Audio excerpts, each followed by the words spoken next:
Hello and welcome to episode 9. I actually made a mistake in the last episode. I thought it was episode 7, but it isn't. It was episode 8. But yeah, we're living by the seat of our pants at the moment, and it's like, fuck it. What are you gonna do? You're gonna make mistakes. You crack on. You carry on. Um, so yeah, I mean, today's been interesting. I've had a bit of a breakthrough with Benji, and I was able to take him to the park. He did bark a bit, but I managed to dissuade him. I do this thing called doggy jail. I used to do it when he was a baby, and I'd pick him up under his arms and I'd just face him and look at him, and he'd give me that guilty look. When he was barking, I started doing that, but I faced him away from whatever was triggering him, and then sort of like eyeballed him, and I was like, "He gonna be good," and he was like, "All right then." So I had a bit of a breakthrough with him. I had a decent walk. I had a few, I chatted to a few people and stuff, and I think the last week having to do this one-on-one. All of this one-on-one training with Benji, like it's kind of like isolated me. Like I've not been able to like really get out to the park and speak to people and be social. I've still had my friends who I speak to, like over the phone and stuff. But yeah, it's different in real life, isn't it? Like, being able to just, especially locally, being able to speak to people locally and stuff. And I've kind of missed it and felt a little bit isolated. And a friend of mine mentioned this the other day. I don't know if you've heard about it. It's a study they did with rats, and it's not really like it's not very ethical. But what they did was they kept a rat in a cage. It was like it's a cage with nothing in it. It's got no toys, games, anything like that. It's got nothing in the cage. And they had two like where they drink water from, the things, the little, don't know what they're called, but one of them was laced with like drugs, and one of them was just water. And what they found, that when the rat was on its own, it went for the drug water, uh, and then they did another experiment when they put the same rat in a cage with like two or three other rats, and they had toys and they had stuff in there, like for them to do. And again, they had the water, and then they had the drug water. And then they found that of the rat's own volition, it went for the normal water when it was around other rats. And I think, I think human beings are exactly the same. I think, like we need that sense of community. We need that sense of purpose. Um, and like I think, like in the way that society is now, is we've become very isolated, and I think that like I don't think we quite realize as a collective or individually like how much of effect that has had on us. Like we've put technology in between, like, so a lot of the time what we're doing is we're exchanging genuine friendships for technology, and we're spending more time on our phone. Like the time that we would have spent, like when I was younger, like I'm 39 years old. When I was younger, I was outside like every single day. Like I'd come back home from school, I'd be in my school uniform, I'd see my mum, "Oh, you all right?" Yeah. And then I'd run upstairs, I'd change out my uniform into my normal clothes, and I just run outside. Like I didn't even. It's not like I even took a bottle of water. These days I'm like, stay hydrated. But when I was a kid, I was like, I didn't give a shit. I was just like, right, off we go. Vroom. I was right out the back garden, jumped over the gate. Like I didn't even open the gate because it was a pain in the ass. It was bolted, so I used to run up it and jump over it. Swing my leg over and then jump down. And then I was knocking on my friend's door, like, "Oh, are you out? Are you out?" Because we all sort of finished school around the same time. Some of us finished a bit later, so we knew it's like, oh, they finish at 4 o'clock, right? We'll knock on at like 4:10. So yeah, we used to go out like literally every single day. That was when I was sort of 8, 9 years old, which is probably one of my when I look back on my childhood, some of the best times, because like I lived on a big estate, and there was so many kids there that we used to play with. I did mention this on the childhood episode. Um, but like I said, when I was younger, we used to be out every single day. The only time we didn't really was when it was like really raining, like heavy rainfall, and then I'd stay in, and then sometimes I'd just play on the Super Nintendo, and just play games or something like that. And those days were pretty good as well, because I had a good time doing that. Or what I'd do is I'd have the figures, like I had dinosaurs, I had wrestlers, and I used to play where I'd create little stories for them, and little storylines where one was the villain and one was the good guy. And I used to play with my brother a lot as well. We used to play what we call castles, which is, so what you do is you have all the figures and all of the stuff, and what you do is you do like so yeah, excuse me, you line them all up, and then like I pick one, and then he picks one, and then I pick one. So then once you've got your team, then you set up your castle, and we used to use like the old videos, like the big chunky videos. We used to use that, and we used to construct walls around what we consider to be our castle. So we'd have the desk, and that would be the castle, and you'd have the king there, and you'd have all these like foot soldiers. You'd have like, sometimes we create a bridge going into, and then we'd have like guards next to the bridge and stuff like that.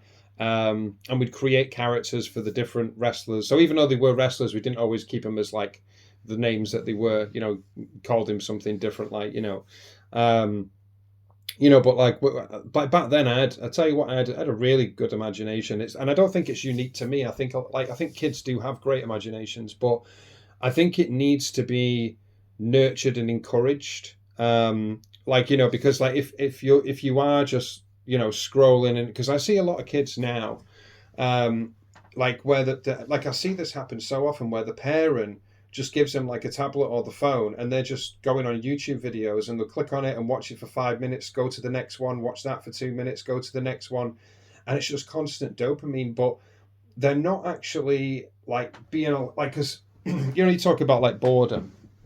Like boredom can be an amazing thing, because when we were bored as kids, we found things to do. Like we invented things, like we made up games to play. You know what I mean?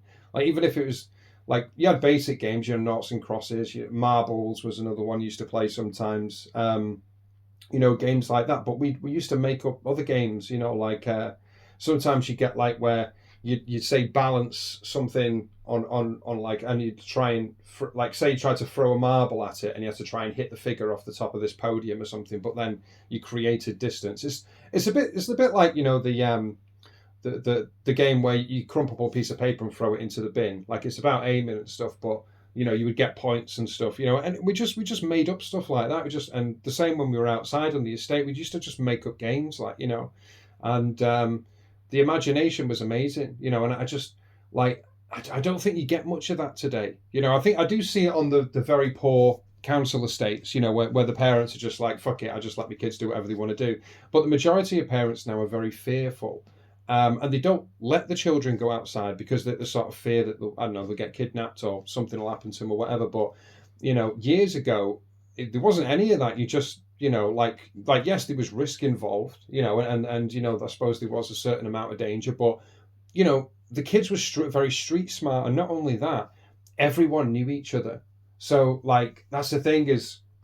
And we all kind of looked out for each other, and we all kind of protected each other, and all the parents watched out for the other kids and their kids, so it was a lot more of a community feel back then, and even when I was younger, that had sort of been diminished a little bit from the generation before. So like my grandparents' generation, like they were really social. They really they knew everyone on the street, like going all the way down the street. They knew all the neighbors. They knew like 50 doors either side. Like, it was a different time. They used to do the gardens. They used to, and I remember my friend Nathan told me this story, and he said, how like when you do like a full clean of the house, you do what we call a deep clean, which isn't really, because it's, if our grandparents are on, usually it's your nana, your grandma. Your grandma would be like, yeah, that's not a deep clean, because he told me about his grandma, sorry, and she used to be able to clean the entire house. She used to bleach the carpets. She used to scrub them clean, like a proper, like cleaning everything behind the TV, underneath all the cabinets, and all that. She used to do the entire house in 2 hours. And I tell you what, most men now would really struggle. Like I wouldn't get anywhere near that. I'd do like 2 rooms and be like, fuck me, this is hard work. But back then, the grandparents' generation, they were built. They were like made of iron. You know what I mean? Like they were super fit. And I'm not saying like they look like Hercules, because that, that's a different type of fit. Bodybuilding is not the same, is it? Like if you tell a bodybuilder to deep clean the entire house, they're going to struggle, because it's more cardio and it's functional fitness. Like the grandparents' generation had a massive amount of functional fitness, and they could walk for hours and hours and hours, and it wouldn't affect them. So yeah, like and it's funny because like when you think about it today, I remember I had this conversation.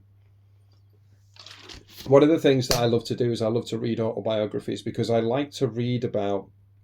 So one of them was Patrick Stewart's, and one of them was Charlie Chaplin.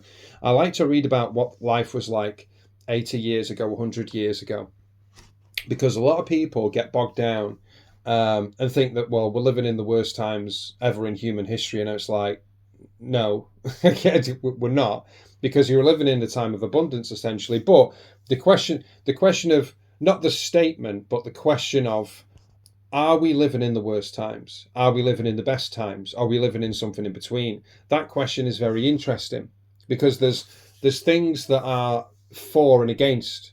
So for example, hygiene. I don't think you can. I don't think that's even a question. Like, we all have showers and baths now, whereas 100 years ago they were throwing piss and shit out the window. You know what I mean? Like, yes, some places they had outhouses and that, but you had to like fucking. It was in a bucket, and you had to take the bucket every morning and throw it, because the kids had to do it a lot of the time, like the 5, 6 year olds had to take a bucket of shit and get rid of it. And you think, well, that's definitely improved, because I guarantee you most kids today on the fucking tablets and iPhones are not going into the back garden in a shed, taking a bucket of shit and fucking throwing it.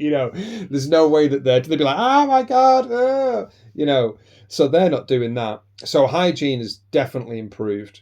I would also say abundance of food. Now, I'm not saying the quality of the food, but the abundance, yes, because obesity as it exists now, on the scales that it exists, did not exist 100 years ago. You did like, you had to be very, very rich. Like, say, like King Henry VIII days. And they were like, if you were quite chunky, like it was seen as really attractive because no one was chunky. Because to be chunky, you had to like have a lot of money to have a lot of food to overfill yourself. You know what I mean? So if you had a lot of weight on you, it was seen as attractive. Obviously now it isn't. It's gone back the other way, because now it's more normal to be overweight. So now everyone kind of covets being fit, being super fit. But yeah, an abundance of food, I think, is something that we have today, which we didn't have then. I think transport is better and cheaper as well, than what it was. No, like, not like relatively, so like you can like, it's still expensive. The trains are fucking, astronomical, some of them, but I think you can get around a lot easier. Like when you look at aeroplanes, for example, when you look at traveling to different countries, that is definitely cheaper than what it was, because years ago, in this country at least, no one went abroad. It was all inside the UK. You used to go to Cornwall, or you go to like Pontins or Skegness or Blackpool or something like that. We didn't go abroad because you couldn't afford it. No one could afford to get on a plane and go to Spain. I say no one, obviously the middle class and the rich could, but the working class and below, we couldn't afford that stuff. So we all went within our own country. It was still a great holiday. That's the thing. You appreciated it for what it was.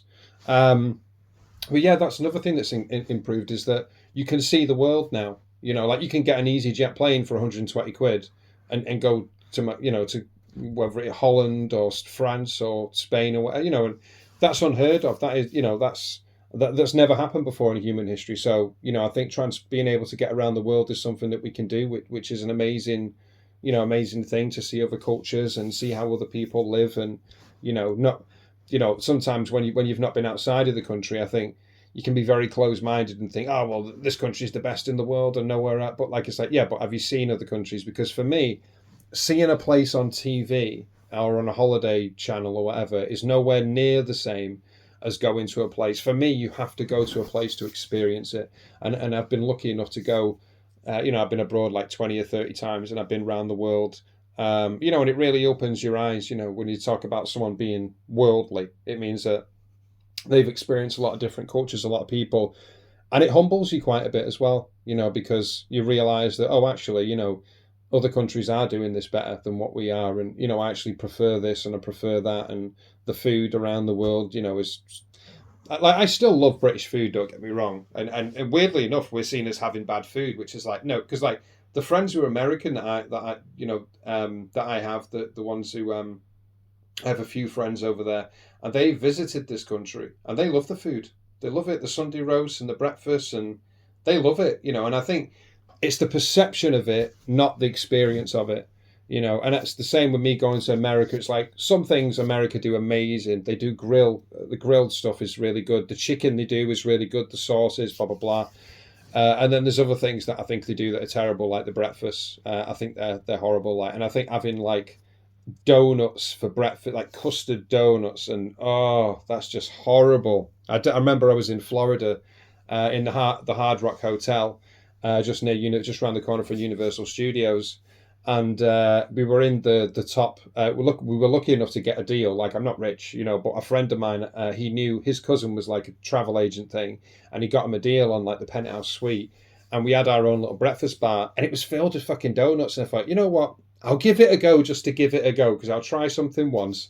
And I bit into this donut and it was cold custard in the morning at 7 a.m. I was like, oh. It's like, I can't believe, and when they have like pancakes with syrup in the morning, it's like, no, can't have that much sugar in the morning. Like, I've got to have some proper food before I start eating sugar. But that's just my preference, obviously. If anyone else, if that's what they're used to, that's what, because you grow up, you get used to the things that whatever like we talked about before, you're comfortable with what you're familiar with, and then you're like, oh, I love pancakes in the morning, or I love syrup, or I love donuts in the mornings, or waffles, or whatever. It's like, yeah, fair enough. You grew up in that and you're used to it, and and I can understand that, but I'm not having it.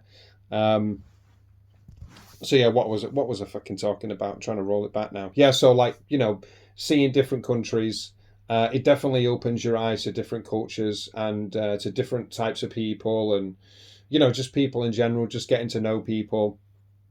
But yeah, I was having an interesting conversation with a friend of mine, Nikki, and she's 54. She's a mother to an autistic kid, and she's had quite a few traumatic experiences, and we were talking back and forth, and I really love like her point of view on things, and I think that so for season two, I'm currently doing season one, and this season I want to just mainly focus on my own views and my own childhood. So it's focused on me to a certain degree, but in season two, what I really want to do is if if they give me permission and if they're up for it, I want to start interviewing different people who are neurodivergent who I know for a fact have like a wealth of knowledge and experience and thing. Like Nikki has experience that I don't have.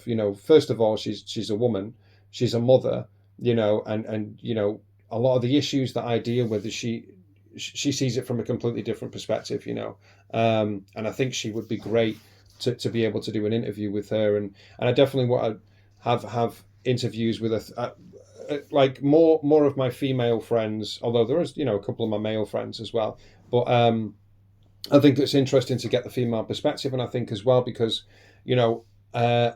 like autism and neurodivergency tends to go undiagnosed for longer in women because women are better at masking, women are better at being social, so they're able to hide it for much longer, and I think that's important as well. I think that's like an important statistic, and I think that Nikki talked to me about the difficulty of asking for help when you're a caregiver, and when you sort of brought up to look after people, and it kind of a little bit goes against your nature to ask for help, and that's something I've seen again in a lot of my female friends. So I think if I was able to have a conversation with her and just kind of do a little bit, like I wouldn't be the focus of the interview, like she would be the focus. I would just ask a little questions here and there.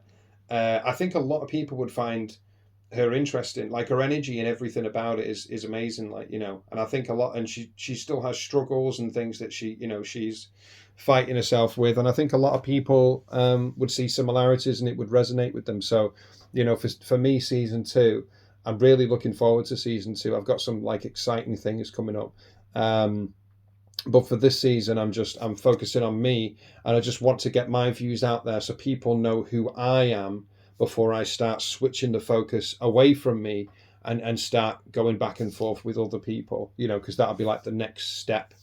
Because I don't want it to be boring. I don't want it to get stagnant. I don't want it to be a self-help thing.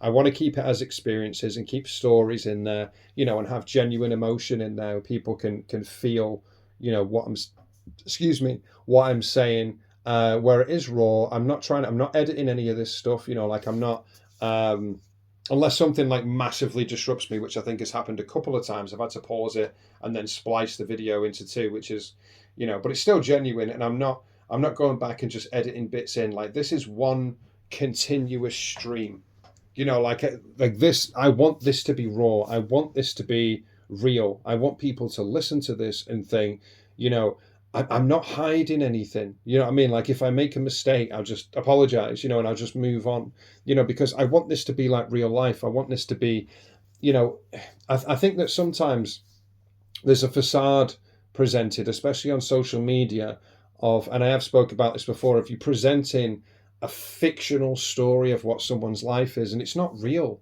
You know what I mean? Like, people have struggles, people have real issues. I spoke about the stuff with Benji in the last week, and that was difficult. I was isolated. I couldn't.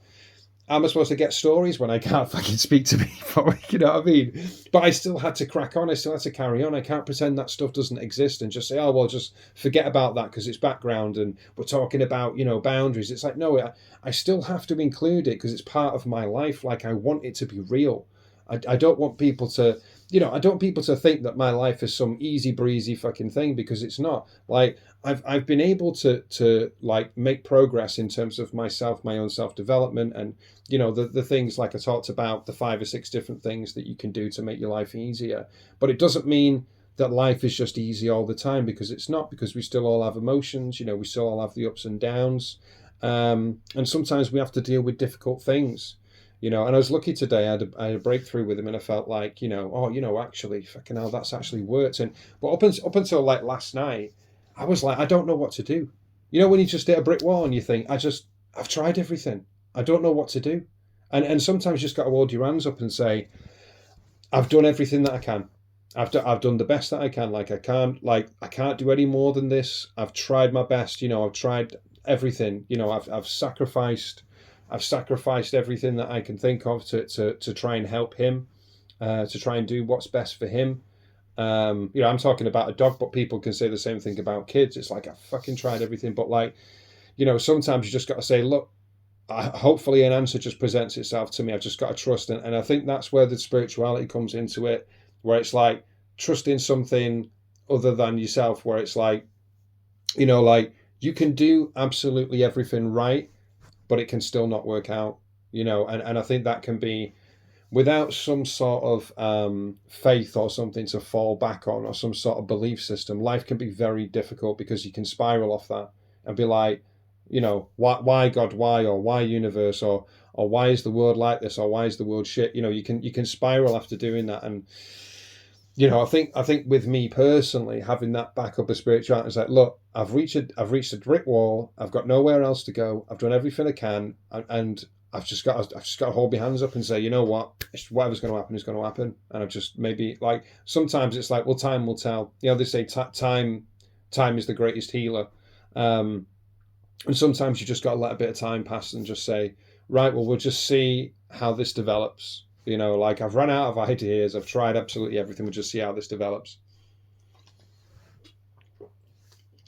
And today, like I said, I had a bit of a breakthrough, and I went out to the park, and I was determined. I was like, nope, I ain't messing today, lads. I ain't messing. Like, we're going to do this, and we're going to go to the park.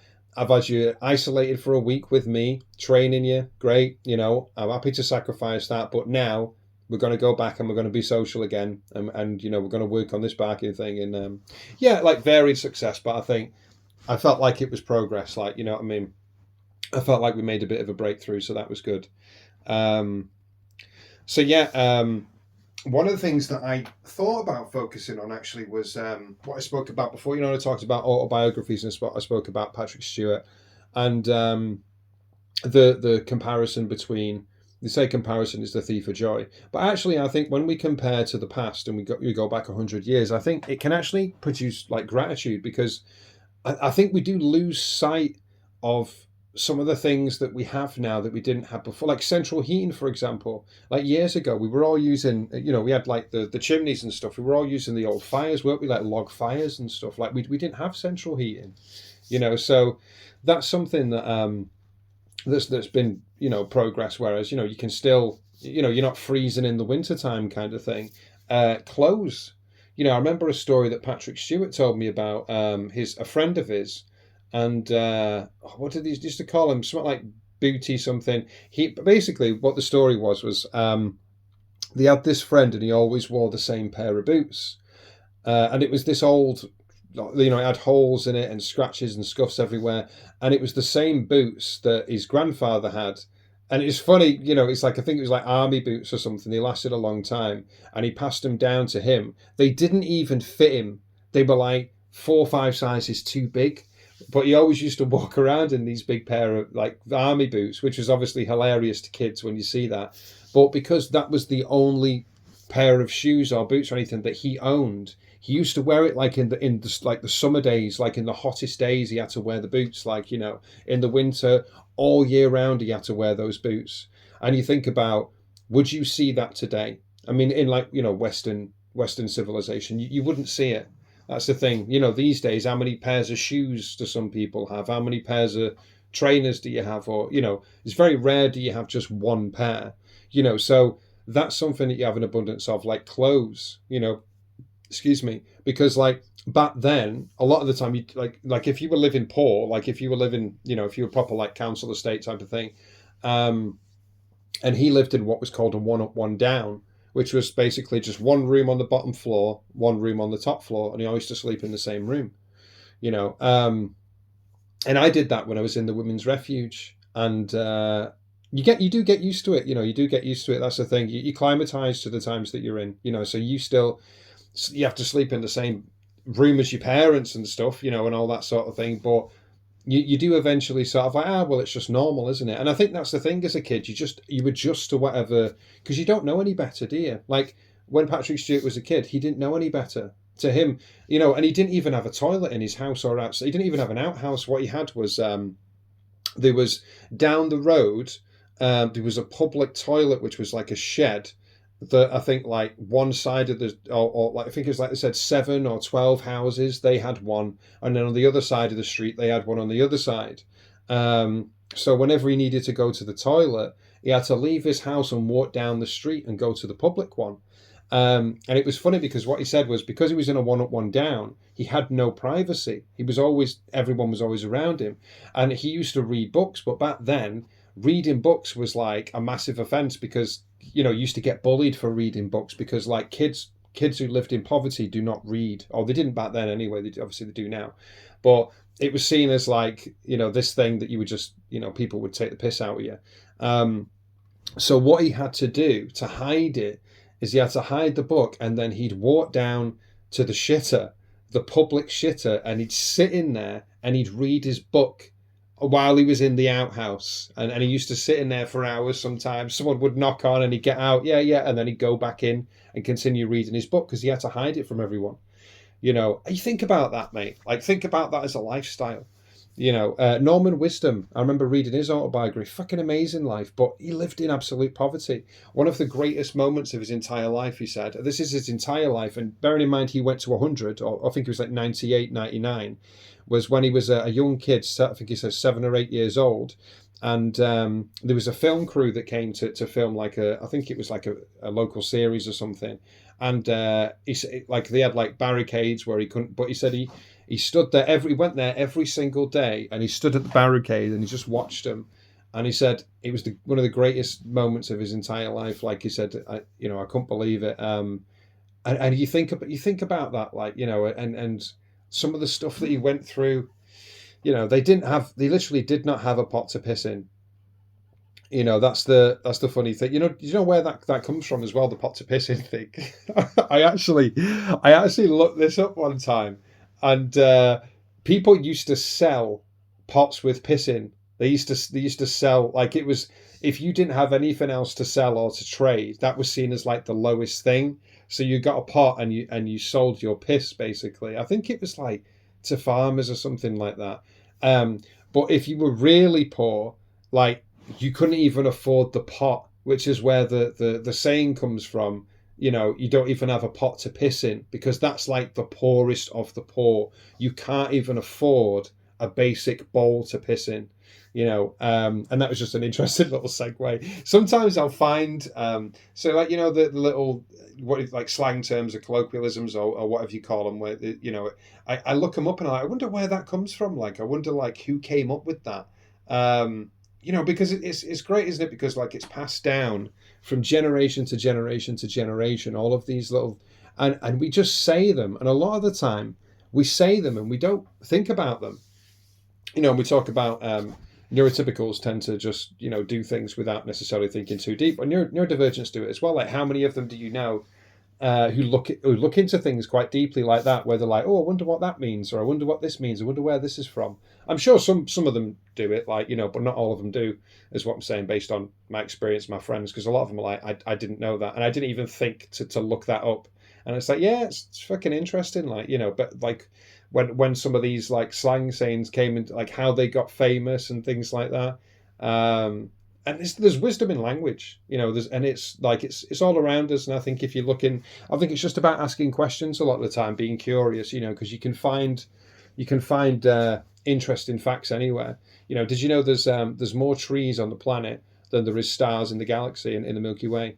That's an interesting fact for you. And what is it? There's more. Oh, that was it. There's more galaxies in the universe than there are grains of sand on every beach on Earth. That's quite humbling, because you're like, what? Like, not even like planets, galaxies. You know what I mean? Like, inside those galaxies are loads of planets. Just like, fucking hell, like that is vast.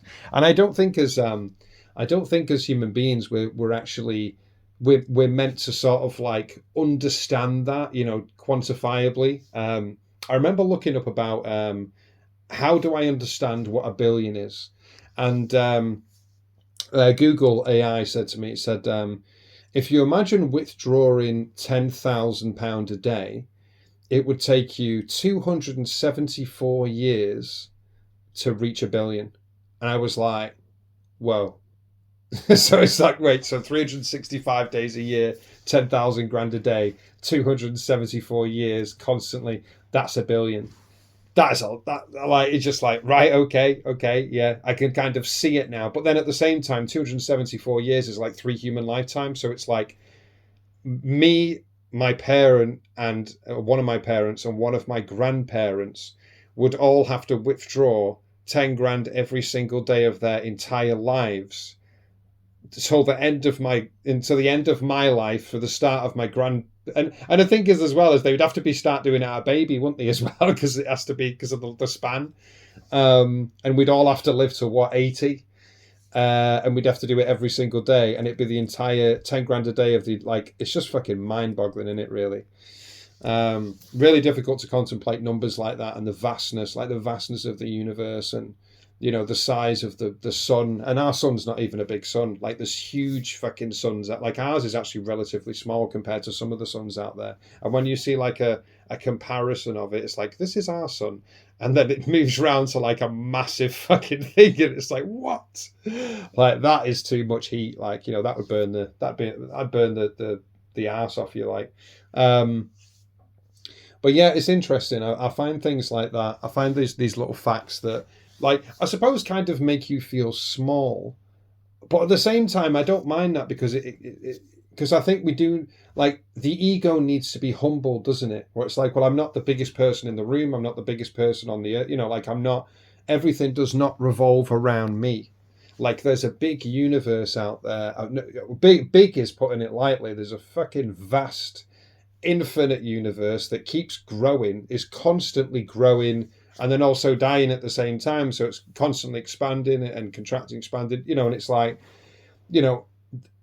it's a lot bigger than me. Like, I am so, like, and I think that maybe at one point I would have found that triggering. Maybe the fact that I'm so insignificant, I'm so small in the grand scheme of things, and would have thought, oh, well, that's a bit, I don't really like that. But now I actually find it comforting that I'm so insignificant, because it's kind of like, like we put a lot of thought into other people's perception of us, or what's going on in other people's heads. Oh, what do they think of me, and what do they think of me? You know what they think of you? Probably fuck all.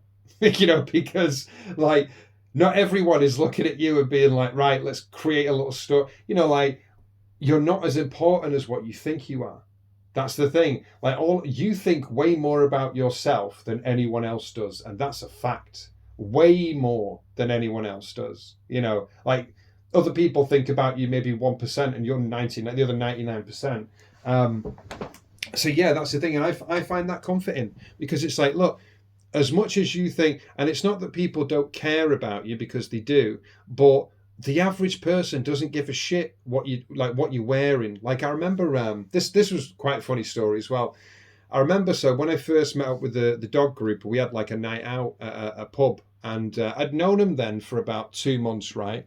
And up at this point, this was when I was in, when I was in my bit of my avoidance, and like I wasn't as social, but then I started to get social. But at this point, I was wearing my glasses every day, because I think there's also a correlation. When I wear my glasses, I don't really want to be seen as much. And then when I wear my contacts, I'm a bit more confident, but, leave that to the side. So anyway, based on the facts, I was wearing my glasses for about 2 months, and they'd never seen me not wear glasses, right? So then I went to the pub, and there was about 7, 8 of us there, right?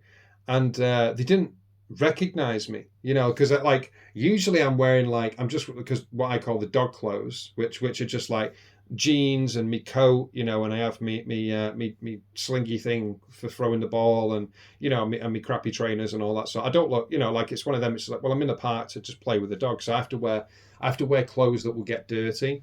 And I don't mind it. But then when I was in the pub, obviously I went out, and I don't dress up too much, but like I wore like a nice shirt and jeans and nice trainers and stuff.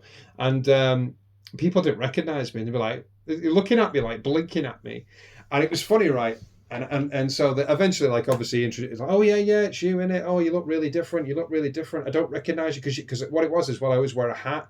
I always wore a bubble hat because it was winter when we met. And they didn't recognize me without the hat as well. They were like, have you always had like a shaved head like that? And I'm like, yeah, I've never, I mean, like, I'm not saying never, because when I was in my 20s, I did have a bit of hair, like, but I had a fringe. It doesn't look anything like me now. But yeah, the hat threw him off. And then I remember it was like an hour and a half, right? An hour and a half into the night. And Mandy turns to me and looks at me, and she kind of like looks like sort of like, and then I'm just like, what? And she's like, did you wear glasses? And I'm just like, fucking hell, mate. It's taken you this long to realize that I wear glasses every single day when I've been, and then she's just noticed it an hour and a half in that I'm not wearing glasses. Now, think about that. These were people I was seeing near enough every day in the park with the dogs. Every single day they were seeing me, and yet I removed my glasses.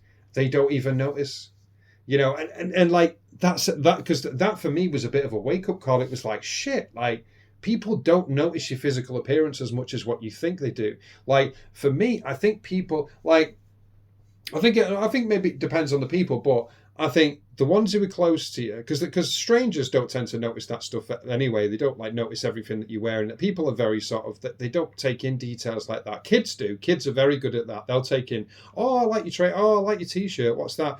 Adults don't.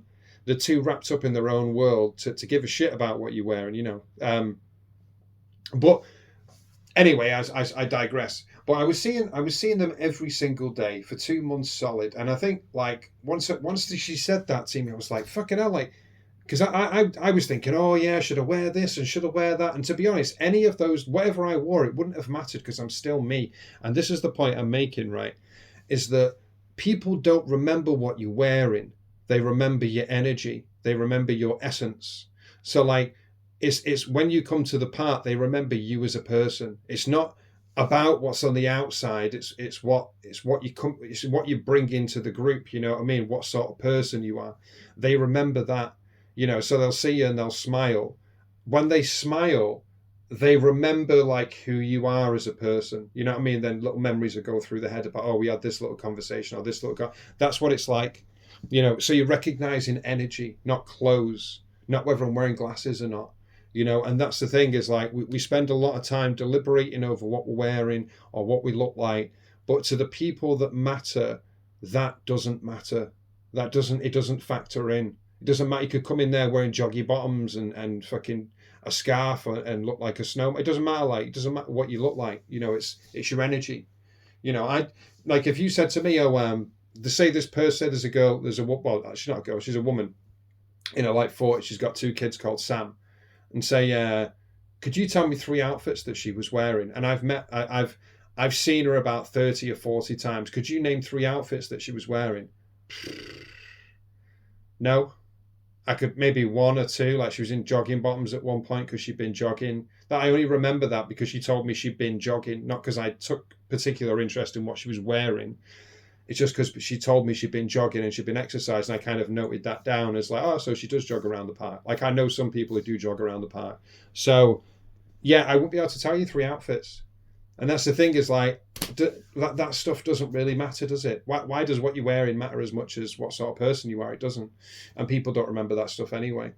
So yeah, I think that's very sort of humbling, you know, when you realise is that people, the average person doesn't care as what you like as much as what you think they do. The average person, like you do form connections with people, and that's not like, you know, when you say that you can go either way with it and say, oh well, people just don't care about me. It's like no, they do. They just predominantly they've got so much going on in their own lives. It leaves little room for everyone else. You know what I mean? And it's not that they're doing it maliciously. It's just that, you know, that's the thing. We all have our own problems. We have stress. We have anxiety. We have, you know, like we have a certain level of like a mental capacity to be able to deal with so much or be able to hold so much. Like if you're a person that overthinks all the time about what people think of you or worrying about what's going to happen in the future or what if this bad thing happens, or like if you're a person that your mind is filled to the brim with worry, how much time do you have to think about what the person you saw yesterday was wearing? Like, you don't, do you? Because it seems irrelevant and insignificant, you know. So it's not a case of like you don't care. It's a case of that, you know, life can be so stressful that you just don't have the room to accommodate for that extra information. I think the more relaxed you are, you know, in life, and the more that, you know, your nervous system is relaxed, and the more safe you feel, and I think the more details that you notice because you can hold more space, you can put more things in your life, kind of thing.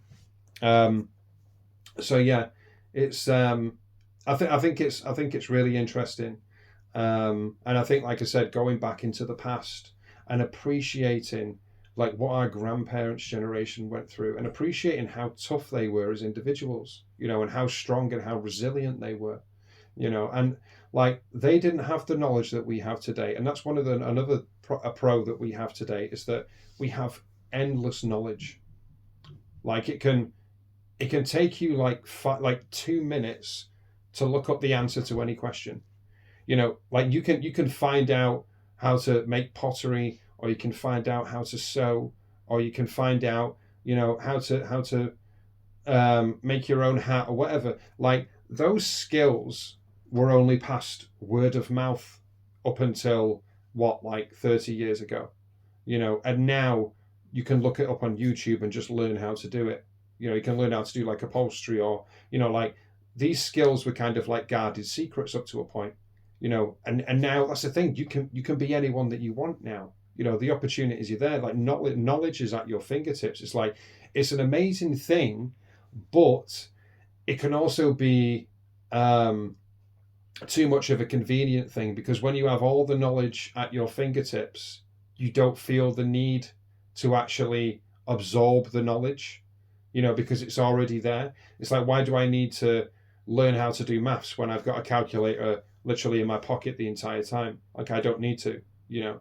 And that can be one of the dangers, you know. Like I come out with random facts and stuff. It's like I try, you know, I will absorb some information, you know, like I'll look up interesting facts, and I won't just, oh, it's an interesting fact, and then forget about it. I'll make sure to kind of like, oh, you know, I need to remember that for next time, you know, because that really made me think, that really made me feel something, you know. And at the end of the day, like if we're in a social setting, and it's you and someone opposite, or you and 2, 3 other people, like the conversation, if you rely on going to your phone, because say we have to put the phone down, say we have to put the phone away, say, right, you can't pull out your phone, because that's how it used to be. There wasn't phones. If you didn't know something, you would debate it. You won't just say, oh, let me just go and Google, like, oh, but I'm sure it was 76. No, I'm sure it was 77. No, because I remember that. Yeah, so hold on, Google. Yeah, it was 77. End of conversation. And that's the thing. Like, technology can be amazing, but it can also be prohibiting, because being able to work through things, being able to find the solution. I suppose when you come into facts, say if like you're really stuck and you've been debating it for like fucking 40 minutes, okay, fair enough. But like, it's so easy and so at hand that you wouldn't even debate it for 5 minutes. You would just end it like really quickly. And I think we do need to be able to work through things, you know what I mean, to find solutions, because that's the exciting part about having conversation, go into personal experience, talking about the deeper, sometimes the deeper meanings of things, or talking about those stories of when you were a kid, when it's like life was just full of color and full of amazing stories and full of like yes, there was strife and a hardness to life and stuff, but like and like I think today as well, I think we've got it a lot easier, because you can literally do everything from your house. This is the first generation of any generation where you don't have to leave your house to work. You don't have to leave your house to get food. It's all delivered to you. You can get takeaway delivered to you. You don't have to leave your house for medical supplies or anything like that. You can get a doctor come to your house, and like all of these things, you don't have to leave your house. You can watch movies in your bedroom. You can watch literally a movie that's been on the cinema 2 months ago. You can watch in your bedroom. Entertainment, everything. Like, you don't have to leave your house now. And that's the first generation ever that has been able to do that. But obviously there's a downside to that, because you're not going, like, even though years ago, like, you didn't have like cash machines, or you didn't have many of them, you had to go to like the post office to withdraw money, or you had to go to the bank. But there were queues, like on a Monday morning after payday, there was queues going out the bank down the road. But what happened when you were in the queues? You ended up talking to people in the line. Oh, I've not seen you in a while. How's it going? Yeah. Like, it's like, so when you talk about, oh, well, fucking hell, that sounds like shit having to queue down the road. But it's like, yeah, but I spoke about this before, about when you're bored, you create things, you make things happen in order to, in order to sort of get past the boredom. You look for things. You say, right, I'm bored. You look around, right? How can I not be bored? Like, let's use the imagination a little bit. We don't do that very often anymore. Boredom is an amazing thing. Boredom can be a great thing. I would say, like, boredom is a privilege, because you have the privilege to sit there and do nothing. Whereas years ago, they were working round the clock. Like, look at the Great Depression. You know what I mean? They were working round the clock, and they still couldn't make enough money to even put fucking logs on the fire, or to keep the electricity on. You know what I mean? Like, they didn't have enough money to do that during the Great Depression. Everyone was hard up. Even the rich were suffering, like, which is it's unheard of today. The billionaires, like, but yeah, that's the thing. Think about what it was like back then, and think about what you have now. Think about your grandparents and the life they lived in order for you to live this life now. And I think it's a mistake to take it for granted. I think it's a mistake to just climatize and just think, well, and then have that sense of entitlement, where it's like, well, it's just owed to me. The world owes this to me, because whatever you think, you're a victim, whatever it may be. It's like nothing. Like, the world owes you nothing. The world owes me nothing. Whatever I get, I have to. I think for me, it's benefit. Have the mentality of, I have to earn this thing. Like, I don't have to put all the work in, all this like intensive fucking hard work in order to better myself as a person. I don't have to. I can take the easy way out. I can vegetate every day. I can just watch movies, take Benji out to the same park every day. Yeah, whatever, like, just ignore the problems, crack on, don't do the training, don't put the effort in. I could do that. Don't do this podcast. Well, someone else will do it if I don't do it. Well, let's just leave it. Like, what's the point? Someone else will do it if I don't do it. And I could pass the buck, I'll have to look that up later as well, what pass the buck is. I'll have to look up what that actually means. I'll have to mental note that. Anyway, I could pass the buck to the next person and just say, not my problem. But I refuse to do that because, you know, I want to participate. I want to be a part of the world. I want to be part of the community. I want to better myself. I like me bettering myself is for the benefit of not just myself, even though it is that first and foremost, but it's also to the benefit of everyone around me or anyone I interact with. The better I am as a person, the more regulated I am, the more I feel safe, the more I feel relaxed, the happier I am, the more I can laugh and I can joke and I can feel empathy with people. I can comfort them. I can understand them. I can say good morning to them. I can say hello. I can do my chart designs. I can do, I can bring joy to people.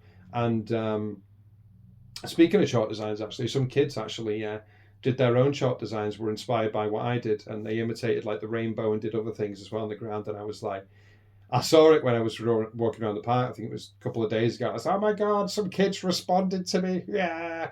Anyway, that's like it's like a segue, that one. But I was waiting for that for someone to sort of respond to my message with a short message. But yeah, that was really good. But yeah, I thought this is why I put the effort in. You know what I mean? Because it does make a difference to people. I know you can say, oh well, does it really matter and all that stuff, but to someone in depression, anxiety, panic attacks, no one cares about me. No one even acknowledges that I exist when I walk around in public. That it just that acknowledgement, it does mean something to them. That's the difference. Even if you don't think it means a lot to you, and maybe it doesn't, because like with me, I say good morning to a lot of people, and it's like, yeah, but to them it could mean a lot. And that for me again, it's part of empathy, a part of like understanding their point of view. They may not say good morning to anyone, and life can get very lonely when that happens. It can get very isolated, and I spoke about this before about isolation, and it creates division between us, and it drives people further apart from each other. And like the rats in the cage, it has an effect. We need people, and you can live in denial of that all you want, and sometimes it's not. The denial is there for a reason, because you need to recharge yourself on your own. I get that, and go through that if you're going through it. You know what I mean? Because there are times when you do need to isolate to recharge your body, to recharge your nervous system, because you're exhausted. And I understand that. And you need to think about things and start learning about boundaries and learn about protecting your energy, because you're burnt out for a reason. There's a reason behind you isolating. But don't make the mistake of thinking you will always be like that. Because that's the thing, the whole point is to recharge, to have a rethink, to go deeper into yourself, say, right, why has this happened? Because to think that's going to be you forever is almost like to accept the fact that I can't do anything about this, even though you can. Like I said, you can stop your energy getting drained all the time. So you can affect change. You can take accountability and say, right, I'm going to do things differently next time when I go out into the world. So we can do things about it.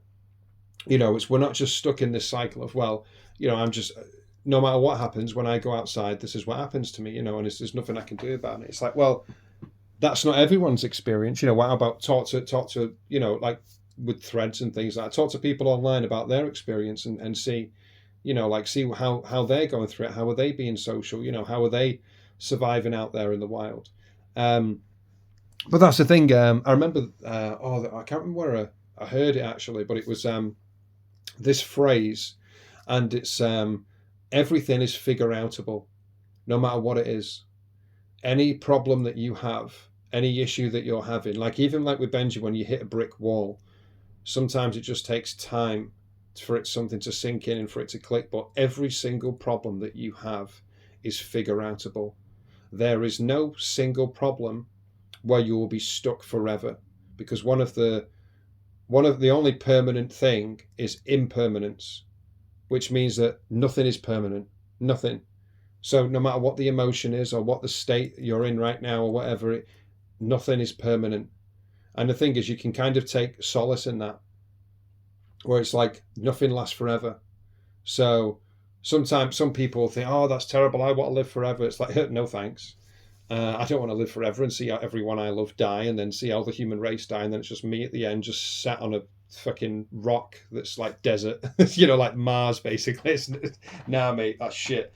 But the thing is, life is beautiful because of impermanence.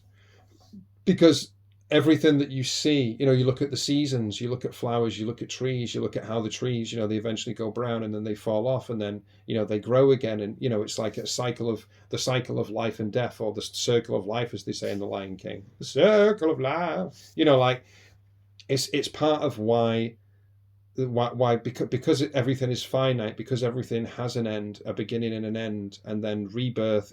It's what makes things beautiful. You know what I mean? Like we're only here temporarily. So if we're only here temporarily, we may as well make the most of the time that we have. And I know that sounds a bit cliche, but it's true. Like, and we are kind of insignificant, but it's like, well, have fun with that. Like, yes, you're insignificant. Yes, you're like literally like a dot. Like, in terms of, what did they say is, if so the Earth has been around for like 7 billion years, and then the universe has been around for like 14 billion years. And they said that human beings have been around, civilization has been around for 300,000 years. So if the time scale of the universe from the beginning to now was put into a calendar year, from January, the 1st of January to the 31st of December, human beings relatively would be the last second of the last day of the year. Think about that. I'm talking about human civilization, not you. Human civilization is 1 second of the last day. That's fucking madness, isn't it? You know what I mean? 1 second. That's it. Like, it's blink. That's the entire human civilization is a blink. And then you think of how your life is what, like 70, 80 years, or, however lucky we are, however fortunate we are to get as long as we do. And you think of how small that is on the scale of 300,000 years. Again, it's a blink again, isn't it? You know what I mean? And that's what I mean, is that we are pretty insignificant in terms of like time, in terms of like, the evolution of the universe. But, I kind of feel grateful for that, because it's like, well, I can just have a bit of fun then, can't I? I just do what I want to do, so that's what I do, and it's like, I choose to work harder. I choose to look deeper into myself. I choose to ask questions. I choose to be curious. I choose to play. I choose to laugh. I choose to be empathetic. I choose to understand people as much as I can. I choose to do these things. I'm not forced to. I don't feel compelled to. It's a choice. I choose the hard road over the easy road, because the hard road is right. The hard road is what leads to my ultimate benefit, which is what leads to a better long-term future. It takes me from side character to main character. It makes my story interesting. It's the better choice, but it's the harder choice. And not everyone wants to choose the harder choice, because most people, when given the choice, would choose the short-term easy thing over the long-term hard thing. And that's just human nature. That's just the way that human beings are. In general, in terms of the majority, we don't tend to future plan. We don't tend to look forward in everyday decisions that we make. Well, if I do this today, how's this going to affect me in a week? If I spend this money and I spend 200 quid on this, am I going to use this thing, for a long time? Is it a worthy investment for me? Am I going to regret this in a week's time or a month's time? Or most people don't think like that, because it's survival mode, isn't it? They just think about the next thing, the next thing, the next thing. And because a lot of us stuck in a dopamine cycle, we're just thinking about the next hit of dopamine, and spending money or doing something impulsive like that just wraps into the cycle, and we do end up regretting it, because again, it's short-term thinking. So once we come out of that, and we come out of the emotion and out of the once the high dies, and then we're like a bit more reasonable, we're a bit more sort of rational, we're like, oh shit, shouldn't have done that. And then, but the whole point of that is to learn from it, because if you don't learn from it, you're doomed to repeat history again and again, aren't you? And you just never progress as a person. Your life never progresses, So yeah, I think it's really interesting, going back to the past, and I think honoring the past, and being like, honoring your grandfather and your grandmother's generation, because they worked their fucking ass. My nana could fucking run rings around most men today. because she was like, she did the garden, she did the cooking, amazing cook as well. She did the cleaning, she did the front garden, she did the steps, she did everything. Like, you know what I mean? Like she was. Now I know that, yeah, she's a stay at home wife, but that was hard fucking graft back then. Really hard. That was harder than most jobs today. That generation, like as much as we can, I think we should learn from them. And saying should, I think it'd be beneficial to learn from them, because they have so much wisdom, and they were part of a generation that was connected to society. Really took part in communities, really helped each other out. Years ago, like people used to say like, because we used to have like electric meters, and we used to have like £2, £1, £5, up to £10, and you used to put it onto the electric, and then it'd last you a few hours, and then you'd have to do it again. Like on a Sunday when the shops were open, if you ran out of electric, you could go to your next door neighbour and say, "Oh, do you mind just lending me a bit of electric until tomorrow?" And they say, "Yeah, yeah, no problem. Try doing that now. Try doing that today." Do you even know your neighbour? You know what I mean? Different generation. But they made the effort. They were brave, you know what I mean? They were brave enough to connect to the people around them. They didn't hide away. They didn't run away into the little empty room and just, "Oh, this is my safe space." They didn't do that. You know what I mean? Yes, they took a lot of hits, but it made them resilient. You know what I mean? Like you don't get strength of character by hiding from everything. Unfortunately, it's just like the universe is justified in that way. Like in order to become a stronger person, you have to take risks.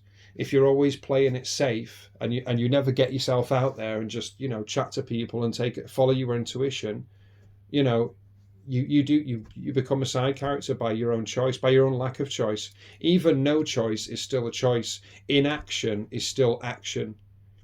Even though you're doing nothing, it's still leading you down a certain path. So it's still movement, but you're just basically walking in circles. You're not moving forward. But it's still a choice. You can say, "Oh, well, it's got nothing to do with me, mate." It's like, yeah, but that's still a choice, and that will still affect you. Everything, even saying no, saying yes, saying, "Oh, I don't want to say anything." Everything is choice. you know and like I remember this Goosebumps book that I read when I was a kid. I don't know if you ever read Goosebumps, but there was one where you had multiple choice, and when you chose something, you flipped to a different page, and then you made another choice, then you flipped to a different page, etc., etc. And it was good because it was kind of teaching you the consequences of your choices, where you have to like really think about. You're reading this book, and you have to really think about, right, fucking, if I make this choice, right, is it gonna, right, what is the monster gonna come this way, or is it gonna go in the basement, or like what, like if I choose basement, is that the unlikely place because the monster will be in the bed, or do I choose like the attic, or do I go there, or do I try and like run away and go, so like you have to really think about your choices. Really good book actually. I'd never really seen a book like that since then, before that or since. So yeah, really thinking about the weight of your decisions, and the thing is like, it's not to the point of overthinking, because in the end it comes down to what's very simple, where you choose your first impulse, as opposed to overthinking and then over deliberating. But in order to get to the point of choosing your first impulse, you have to understand yourself on a deeper level, because like I said before, if you're overthinking, your chaotic mind is all over like, you won't know what's intuition and what's like worries and fears and like intrusive thoughts. Like, you don't know which is what. You can't tell. You can't, like, because it's not organized. It's all over the place. So you're like, I don't know which is which here. Like, I don't know what is intuition. Like, I spoke about that on the last episode. But yeah, it's really difficult to tell sometimes. And that is something that I would like to do in the future, where I bring other people in and they talk about their experiences, because, like, yes, it's interesting to see things from my point of view, but I'm just one person, and there's other people out there with stories, and they've got things to add and to offer that I don't have. You know what I mean? Because I'm just one person, and other people have got experiences that I've never had, and I think it'd definitely be interesting to see things from their point of view. So I'm looking forward to that in season 2. And I will wait to season 2 to do it, but I'm just, fucking yes, I want to do this. It's going to be really good. But yeah, I hope you've enjoyed this episode. I think, predominantly I went into the past, talking about, appreciating the past. But I also talked about a lot of other things in there as well, and touched upon different things and little stories and that. So I hope you enjoyed it, and I hope that you're having a really great day, and you're able to find that safety within yourself, able to be your own best friend. I think that's important. Especially at times when we feel like we don't have anyone else. If you don't have anyone else, make sure that you are there for you. That you're not giving your energy needlessly to everyone else before you're giving it to yourself. Like, make yourself the priority, because you are important. You are the most important person in your life. And I know, like, you can have kids and things that I'm not saying they're not important, but in order to look after whoever you're responsible for, you have to look after yourself first, because if the more you look after yourself, the more energy you've got, and the better caregiver, or the better friend you can be, or the better family member you can be, or whatever. Like, it has a knock-on effect. You know what I mean? If you give all of our energy to other people before we give it to ourselves, we get burnt out, and then we don't have any energy left, and then that creates problems, doesn't it? So yeah, thanks for listening once again. This is episode 9. That's to think then. I don't know how many episodes I'll do for the season. Maybe 20, something like that. I've thought about, but I'll see how it goes, because it's all just based on how it feels. But yeah, I hope you enjoyed the episode. Hope you've had a great weekend, and I will speak to you next time.